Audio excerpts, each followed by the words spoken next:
இப்போ ஜின்ன வழிபாடு செய்யறது எப்படி சார்? ஜின் வழிபாடுன்றதெல்லாம் ஒண்ணும் தனியா ஒரு ஸ்பெஷல்லாம் ஒண்ணும் கிடையாதும்மா. அது மாந்திரீகம் படிக்கிறவங்களுக்கு தான் வேற மாதிரி. ஜின் வழிபாடுன்றது எல்லாருமே மனசார நினைச்சாவே போதும். இப்ப நீங்க மத்த கடவுள மதத்த எப்படி நினைக்கிறீங்க? அதே மாரி நீங்க நினைச்சாவே போதும். இதுவும் ஒரு 10 நிமிஷம் உட்காந்து ஒரு 2 நிமிஷம் செகண்ட் மனசுக்குள்ள நினைச்சுக்கிட்டு எங்க போனாலும் வந்தாலும் பரவாயில்ல எல்லாம் நல்லது தான் நடக்கும். இப்ப வழிபாடுன்றது இப்படியும் பண்ணலாம். அதே மாரி எங்க முறையில் எங்கள மாரி கத்துக்கிட்டு எங்கள மாரி மாந்திரிகளும் மந்திரங்களும் உச்சரிக்கணும்.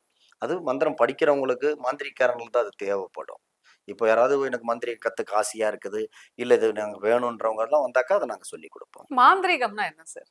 மாந்திரீகம் என்றது என்னன்னு கேட்டீங்கன்னா, இன்னைக்கு இப்போ பார்த்தீங்கன்னா, இப்போ பல பேர்கிட்ட டாக்டர் கிட்ட உலகம் பூரா சுத்திட்டு வருவாங்க. ஒரு நோய் வருது, ஒரு வியாதி ஒண்ணு வருதுன்னாக்கா, ஒரு கை இழந்து போச்சு, கை, கால் இழந்து போச்சு, ஒண்ணு செயல் இழந்து போச்சுன்னா, ஒரு குடும்பம் நலிவடைஞ்சு போச்சுன்னா, எங்க போய் டாக்டரால முடியாதது ஒண்ணு. அப்ப அவங்க எங்க கிட்ட வரும்போது ஒரே ஒரு எலுமிச்சை பழம் சுத்தி போட்டாலும் அந்த கை, கால் பழைய நிலைமைக்கு வந்துரும். புரியுதுங்களா? அப்ப இவ்வளோ டாக்டரால முடியாது, இவ்வளோ இடத்துக்கு போனது செய்வினையால முடக்கப்பட்டது. நான் சொல்றது முள்ளால எடுக்கிற மாதிரி தான். புரியுதுங்களா? நான் எதுக்கு சொல்ல வரேன்னா, செய்வினையால பாதிக்கப்பட்டு இருந்தா, கண்டிப்பா அது எங்க போனாலும் குணமாகாது. அது எங்கள மாரி ஆளுங்க கிட்ட வந்தா அது குணமாகும்.